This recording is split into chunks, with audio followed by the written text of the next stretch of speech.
तो hi guys, welcome to the channel. So दोस्तों, आज मेरी आवाज़ बैठी हुई है, उसके लिए माफ़ी चाहता हूँ।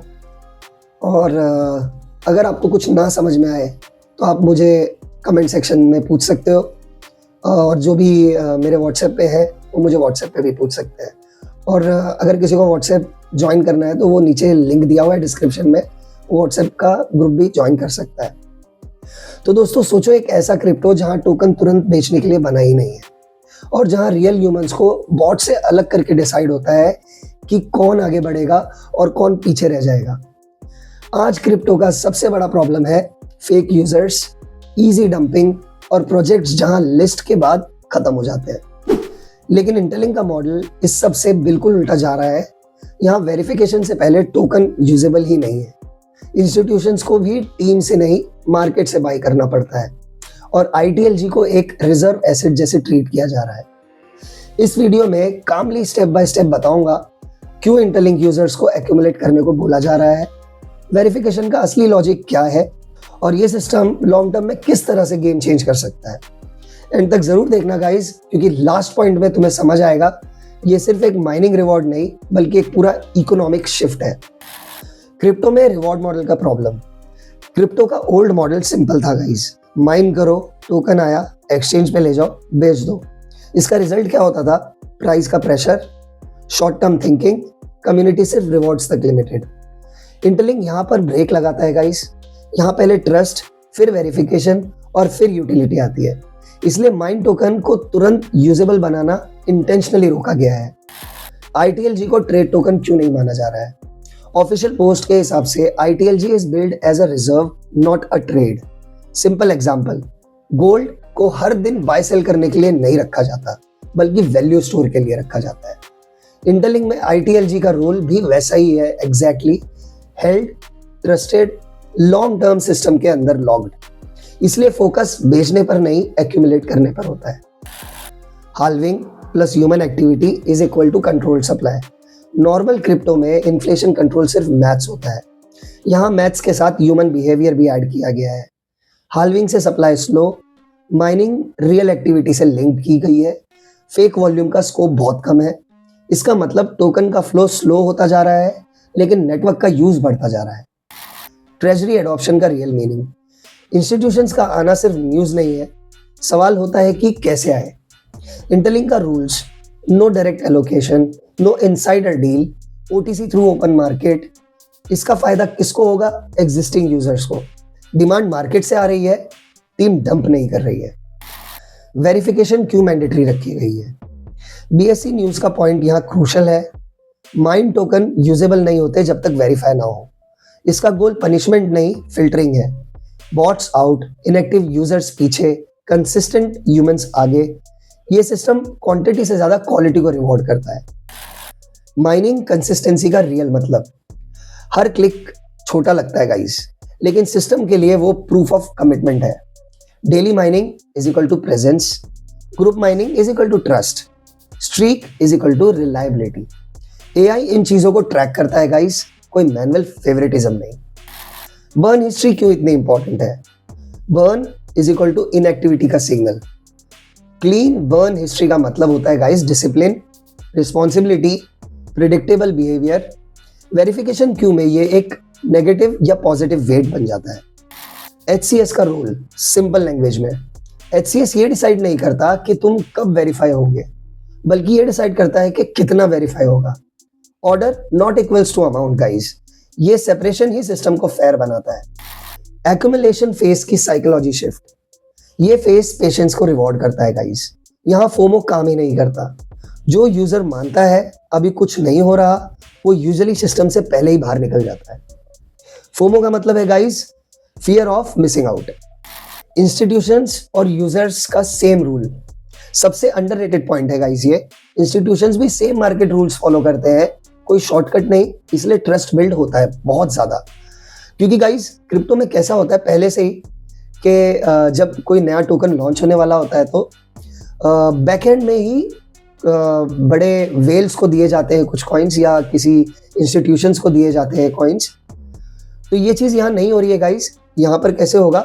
जैसे नॉर्मल रिटेलर्स मार्केट से खरीदेंगे, एक्सचेंज से जाके खरीदेंगे, वैसे ही इंस्टीट्यूशंस को भी खरीदना पड़ेगा।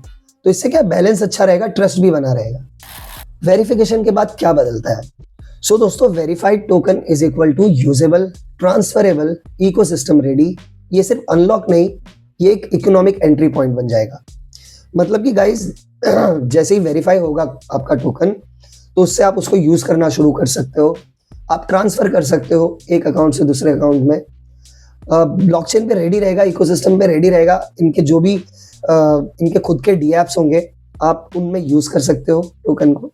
तो ये सारी चीजें आप लोगों के लिए खुल जाएंगी। क्यों ऑफिशियल पोस्ट में एक्यूमुलेट करने के लिए बोला जा रहा है?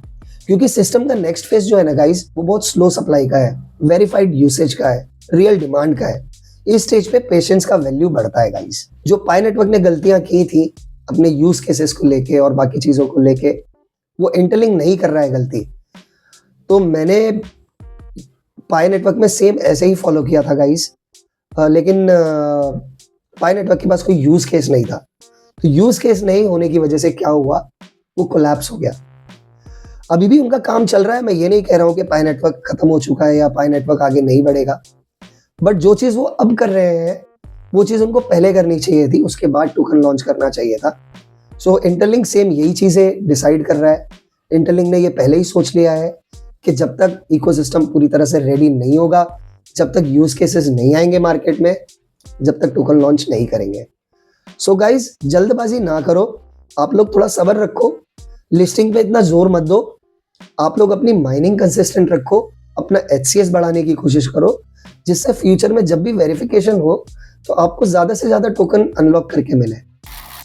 गलतियां जो लोग अक्सर करते हैं गाइस, गलतियां जो लोग अक्सर करते हैं, सबसे कॉमन गलती क्या होती है?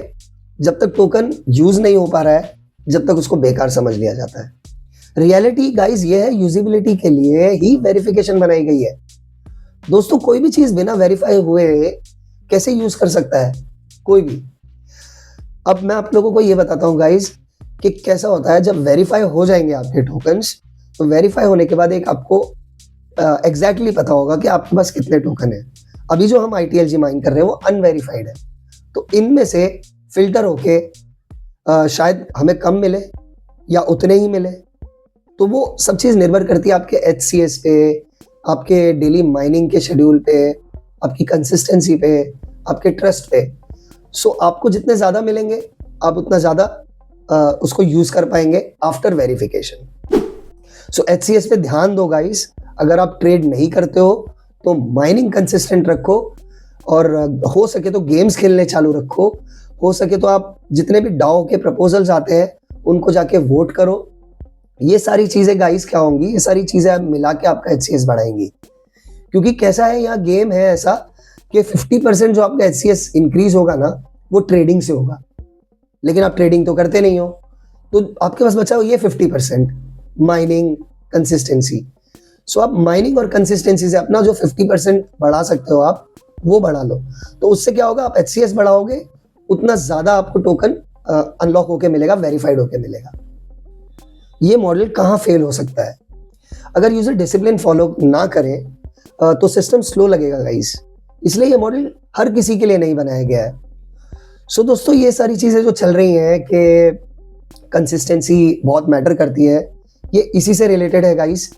क्योंकि अगर यूजर डिसिप्लिन फॉलो नहीं करेंगे तो बाकी प्रोजेक्ट्स और इंटरलिंक में फर्क नहीं बचेगा।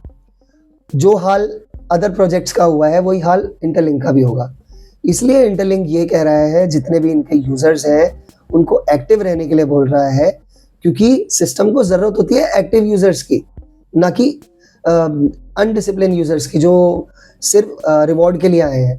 तो रिवॉर्ड के लिए आना यहाँ गलत नहीं है, लेकिन रिवॉर्ड के साथ साथ आपको माइनिंग कंसिस्टेंट रखनी पड़ेगी और आपको समझना पड़ेगा कि ये कैसे काम करता है, जिससे आप फ्यूचर में इसमें अच्छे से काम कर पाओ लाइफ टाइम के लिए। क्योंकि इन लोग का गेम छोटा सा नहीं है गाइस। इन लोग के गेम में इन लोग की जो ये स्ट्रैटेजी है, इस स्ट्रैटेजी में ये नहीं है कि आपका टोकन अनलॉक हुआ, आपने बेच दिया और आपने अपना प्रॉफिट बुक कर लिया, खत्म, उतना आपको मिला, खत्म हो गया। इन लोग का सिस्टम बहुत अलग है गाइस। हम जो ITLG आज माइन कर रहे हैं, वो ITLG को आपको स्टेक करना पड़ेगा वेरीफाई होने के बाद। आप जब वो उसको स्टेक करोगे तो आपको ITL मिलेंगे।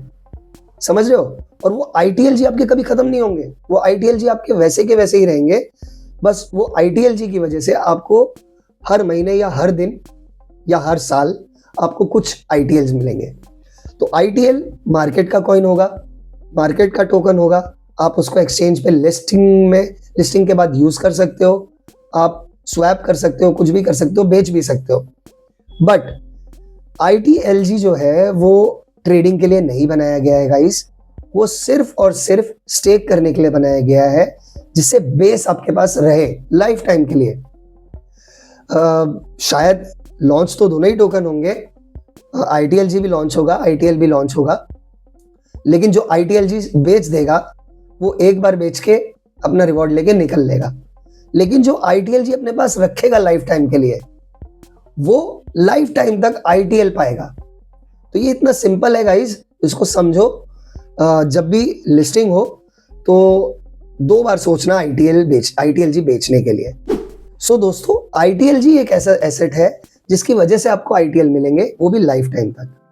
सो अपने ITLG को आपको लाइफ टाइम संभाल के रखना है। ये एक प्रॉपर्टी की तरह है गाइस। एग्जांपल मैं आपको बताऊं, ये प्रॉपर्टी की तरह है। अगर आपने एक ही बार बेच दी प्रॉपर्टी, तो आपने जितना उस टाइम का कॉस्ट था मार्केट का, वो आपको मिल गया, आपने बेच दिया। लेकिन अगर वही प्रॉपर्टी को आप लाइफ टाइम रखो तो उसका रेट भी बढ़ेगा, प्लस उसको आप रेंट पे दे सकते हो, आपको रेंट भी मिलता रहेगा हर महीने। तो ये वैसे ही है गाइस, अपना ITLG आपको रखना है स्टेक पे, और उसका रेंट आपको मिलता रहेगा ITL के तौर पे। सो दोस्तों, अगर आपको इस वीडियो से थोड़ी सी भी इंफॉर्मेशन मिली हो, आपको थोड़ी सी भी क्लियरिटी मिली हो, तो एक लाइक जरूर कर दीजिएगा गाइस, शेयर कर दीजिएगा अपने दोस्तों के साथ जिनको क्रिप्टो में इंटरेस्ट हो, और सब्सक्राइब जरूर कर लेना गाइस, क्योंकि मैं ऐसे वीडियोस आपके लिए लाता रहूंगा। सो दोस्तों, आज के वीडियो में इतना ही था। आई होप आपको ये वीडियो अच्छा लगा हो। मिलते हैं अगले वीडियो में अगले अपडेट के साथ। तब तक के लिए नमस्कार एंड टेक केयर।